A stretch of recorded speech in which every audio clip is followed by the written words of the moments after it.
Hello friends, so we are here to start another topic today and the topic is very important and the name of the topic is Directive Principles of State Policy, right?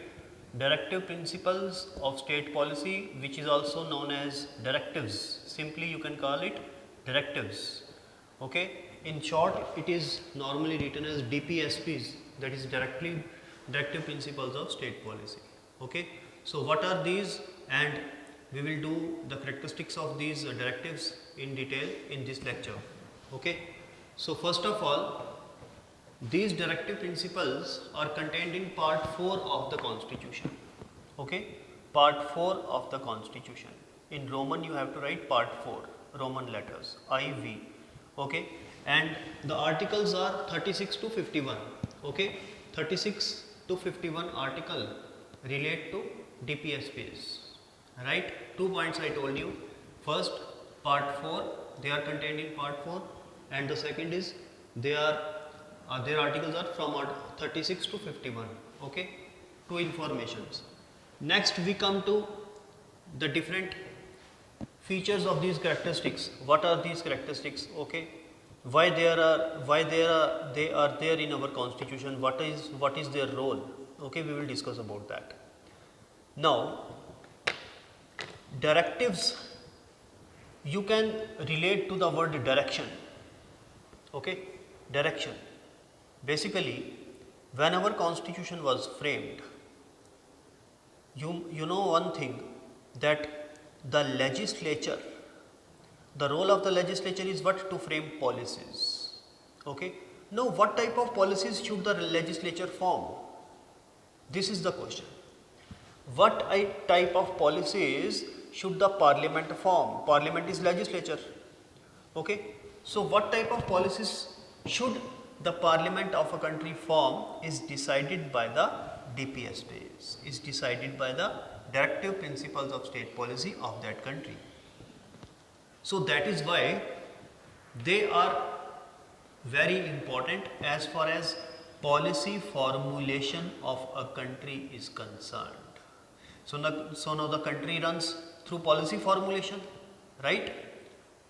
And the policy is directed by DPSPs. So you can gauge the importance of these principles. They are very important. Okay.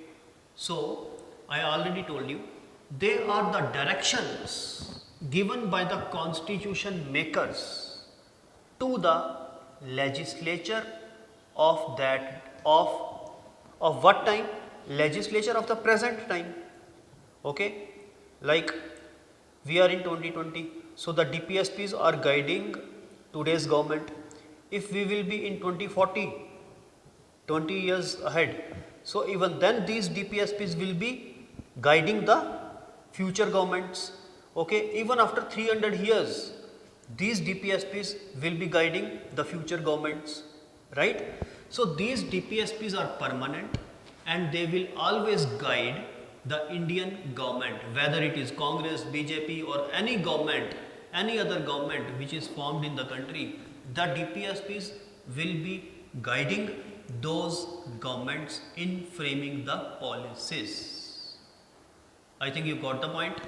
Now, the first point, these are ideals which the state should keep in mind while framing policies. Ideals. Okay, I will write the word IDEALS. Earlier I used the word direction. Now I am using the word ideals. So ideal is what? Ideal is something which is a situation. In English language, ideal is a situation which is perfect. Okay, and we can also say ideals, that is principles which the state, now the state here means the present government. Okay, because the present government will be running the state. Okay, the state cannot run itself, but who will run the state? The present government. You keep in mind, the state here in Indian polity, the state, the word state means the country. You do not relate it to J&K state, Punjab state. State means India. Always keep in mind this thing. State means India. When you are studying political science or Indian polity, the word state means what? The state means what? The state means the nation, that is India. Okay. So the ideals or directions the state should keep in mind. No, the state has no mind. State is what? India is what? India is our motherland. No, India is a concept. India is a geographical location in the map of the world. It does not have its mind. No, here we are talking about the mind of the present government. For example, today is BJP government is there, so we are talking about the mind of the BJP government, the ministers, the prime ministers, right? So the ideals the state should keep in mind while framing policies. So these are the ideals, these are the principles which the present government should keep in mind while framing the policies, right? So that is why these principles are very important, because they are guiding the policy making of a country. Second point is they are instruments of instructions in the Government of India 1935 Act. Now you people know, I already told you that we had an act called as GOI Act 1935 or Government of India Act 1935, which is also known as mini Constitution of India because it is a very big act. India adopted many hundreds of things from this act in the present constitution, and you can say these directive principles were already there in Government of India Act 1935, and mind it, 1935 is before our independence. So these directives were already incorporated by the Britishers in the GOI Act 1935 before our independence, but they were not known as directive principles, but they were known as instruments of instructions. Yeah, a little bit of difference is also always there, like they are not ditto copies. Today's directive principles are not ditto copies of instruments of 1935 Act, but still difference is there, but still by and large they are the same, right? So this is the second point. Now coming to the third point, these are comprehensive economic, social and political programs. Okay, these are comprehensive means in detail. Comprehensive means in detail, social, political and economic program for a modern democracy. Right? Now, this point means that in a modern democracy, now you people know that three words are very important: socio, political and economic. Social word is so important because it deals with the society by large. Okay. Political means, it means the rights of the people and their right to vote and their right to get elected and all those things, political rights, okay, fundamental rights. And economic relates to the money thing, okay, the money aspect of a country. So these three words are very important: socio, political and economic. Whenever you will study any subject, not only political science but any subject, when you will be preparing for civil services, these three words will keep on coming: socio, political and economic. Okay, so what are these? What they do? They are comprehensive socio-economic and political policies, programs to guide the modern democracies. Okay, so it means that these directive principles guide the present government in the social aspect, in the political aspect and in the economic aspect in making the policies of the nation. I think you got the point. Now coming to the next point, and that is non-justiciable. Non-justiciable means one cannot move a court, one cannot sue the country in a court of law because these directives are not followed in framing the policies. Got my point? Now I am saying that government has to keep in mind these directive principles in framing the policies. Suppose a situation is there when the government is not keeping these directive principles in mind while framing its policies. So what will happen? Can you and me or someone else go to the Supreme Court or High Court and sue the government of India? Why? Because the government of India is not keeping these directive principles in mind which the framers of the constitution had given to us. They are not keeping these directive principles in mind while framing the country's policies.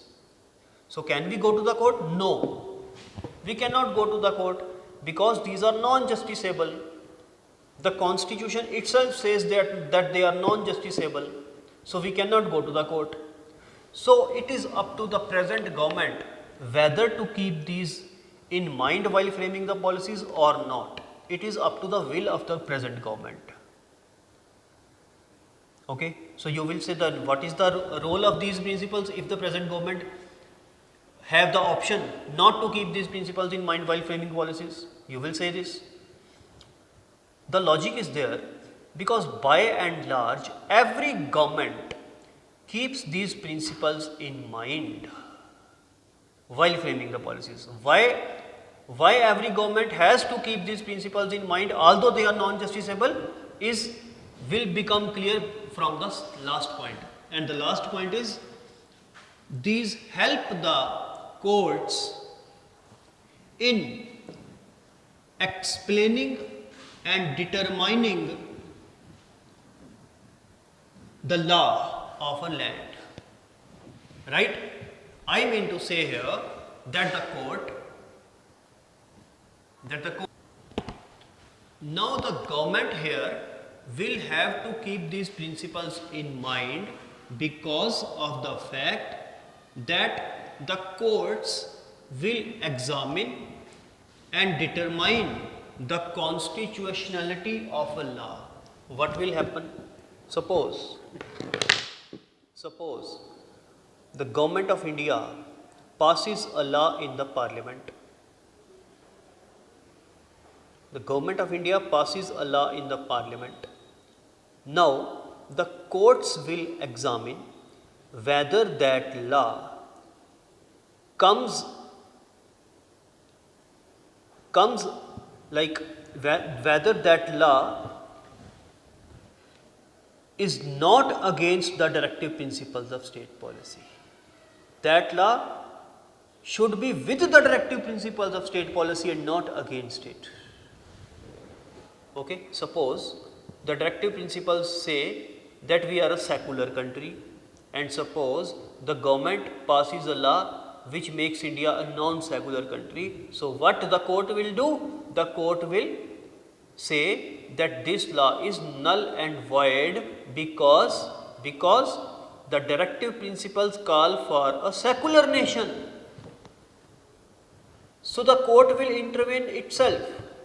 They will invalidate that law. They will invalidate that law and cut off that law and delete that law and will say that this law is null and void. This law is unconstitutional, against the spirit of the constitution. Okay. So what will happen? The court will have to keep in mind these principles while framing the policies because not the court but the government will have to keep these principles in mind while framing the policies because if they will not do so, what will happen? The court will declare those laws unconstitutional. I think it is clear now. Once again I will make you a summary. Okay. Directive principles of state policy, also called as DPSPs or directives, contained in part 4 of the constitution and contained in article 36 to 51. Okay, the first point, these are the ideals that the state should keep in mind while framing the policy of a nation. These are the ideals or directions or directives, whatever you can call it. Second point, they are the instruments of instructions in the Government of India Act 1935. Okay, in the GOI Act 1935, they were known as instrument of instructions. Third point, they are comprehensive policies. Comprehensive policies. Which policies? Socio-economic and political policies for a modern democracy. They already provide everything. Comprehensive, they are comprehensive in nature. Next point is they are non-justiciable. I already told you they are non-justiciable because a citizen cannot go to court for their violation by the government. If the government is not considering these in making policies, me and you cannot go to court. But the court will have to take care of this thing. In the fourth point, the court will have to take care in determining the validity of a law which is passed by the parliament, whether it abides by the directive principles of state policy or not. In this sense, the court also uses the preamble, okay, which we already did. So the court makes use of the language of the preamble and the language of the directives in determining the validity of a law which is passed by the present parliament or any future parliament or any in past parliament of India. So these are the directive principles in nutshell. In the next lecture we are going to discuss them in detail.